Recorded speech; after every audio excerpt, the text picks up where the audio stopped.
J'ai vu cette commode sur Facebook Marketplace et je savais que je pouvais la ramener à la vie. Je l'ai ramenée chez moi, posée sur du carton, et il est temps de commencer le travail. Première étape, retirer les 3 tiroirs du haut pour un concept d'espace ouvert. Je vais garder les 2 du bas. Mais ensuite, je dois retirer les accessoires des 3 tiroirs et les nettoyer pour les étagères. Je veux aussi garder les poignées.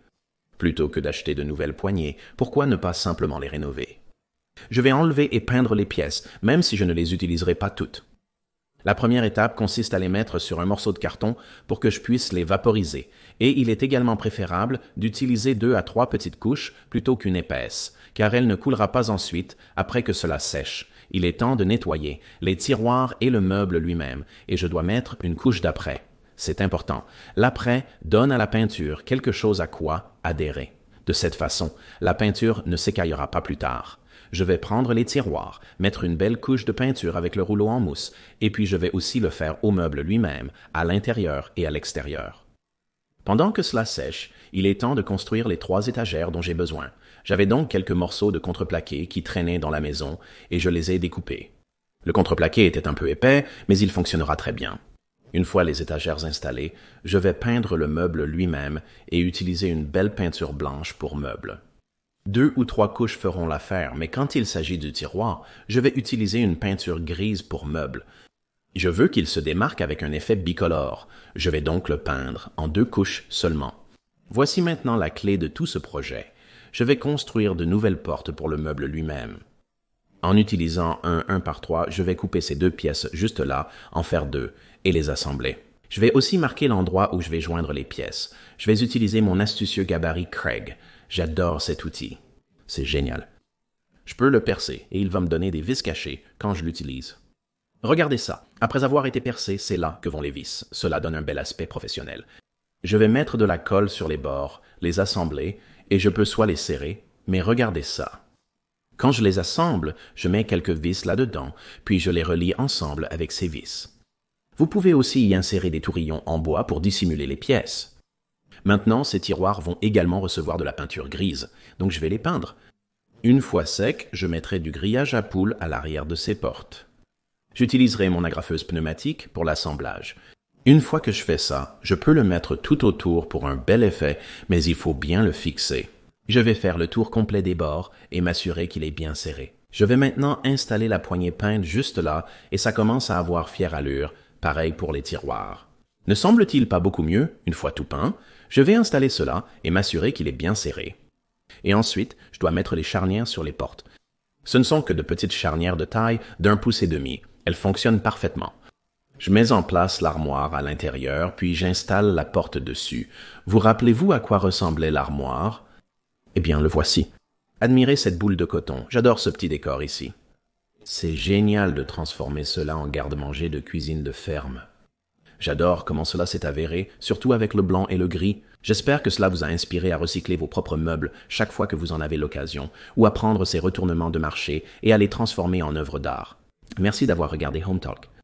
Si vous êtes sur le marché pour une paire de tables d'appoint ou de tables de nuit, envisagez plutôt une ancienne coiffeuse vintage.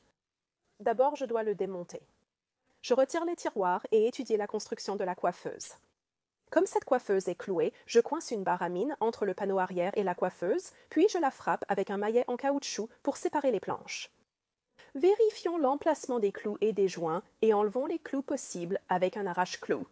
Cependant, pour la plupart, les pièces de biche, beaucoup de martèlement et finalement la séparation des pièces à la main ont fait l'affaire. Maintenant, je retire tous les boutons des tiroirs et je fixe les vis originales à l'arrière pour qu'elles ne se perdent pas.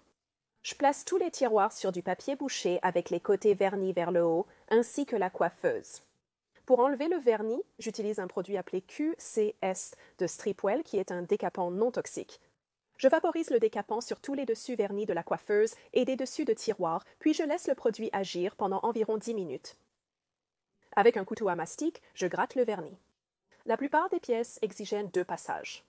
Ensuite, je vaporise un nettoyant de surface sur toutes les zones où le vernis a été retiré et j'essuie les meubles avec un chiffon. La prochaine étape est la réparation des côtés.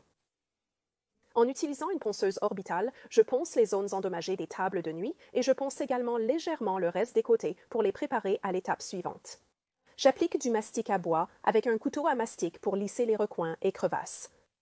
Certains trous étaient très profonds, nécessitant 2 couches avec un temps de séchage entre les deux. Après quelques jours de séchage, je ponce le mastic jusqu'à ce qu'il soit lisse, puis j'utilise une ponceuse orbitale sur les zones nécessitant plus de travail. J'élimine maintenant toute la poussière de ponçage avec un chiffon adhésif. Avec la peinture Cast Iron de Fusion Mineral Paint, je peins tous les petits détails de finition à l'aide d'un pinceau d'artiste plus fin. Comme les côtés sont lisses et grands, je choisis de les peindre en utilisant un rouleau en velours Stahlmeister de haute qualité que je récupère grâce à Fusion Mineral Paint pour obtenir une finition impeccable sans trace de pinceau. J'applique la peinture avec de longs coups réguliers en essayant toujours de travailler contre un bord de peinture humide.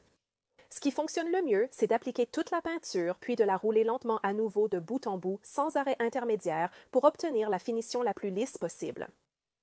Pour peindre les poignées de tiroirs, j'utilise les vis pour les tenir pendant que je peins, puis je les pose sur des boîtes à œufs pour sécher. Maintenant que la peinture a séché, je retire le ruban pour que la pièce sèche complètement. Pour protéger les fronts des tiroirs et les dessus des tables de nuit, j'utilise de la teinture et de l'huile de finition naturelle de Fusion Mineral Paint.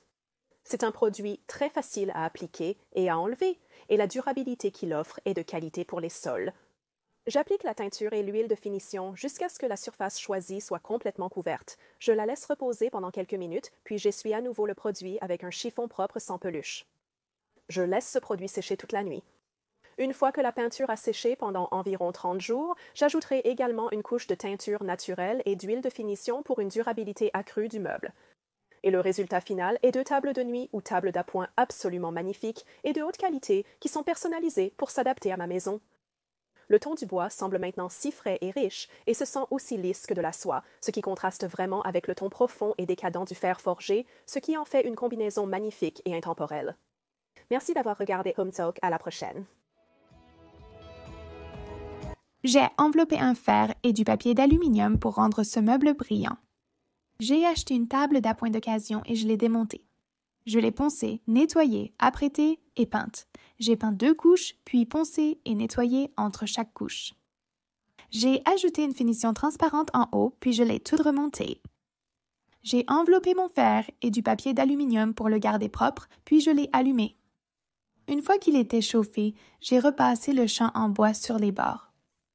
J'ai laissé un peu dépasser de chaque côté, puis je l'ai taillé avec des ciseaux. Lorsque tous les bords étaient terminés, j'ai doucement poncé le bord supérieur et limé les coins pour assurer une finition lisse. Le papier d'aluminium a protégé le fer de toute colle de champ et l'a gardé propre. Maintenant, j'ai la plus belle table de nuit avec une finition professionnelle sur tous les bords. J'espère que cela vous inspirera à rénover vos meubles avec cette technique facile. Merci d'avoir regardé Home Talk, à bientôt.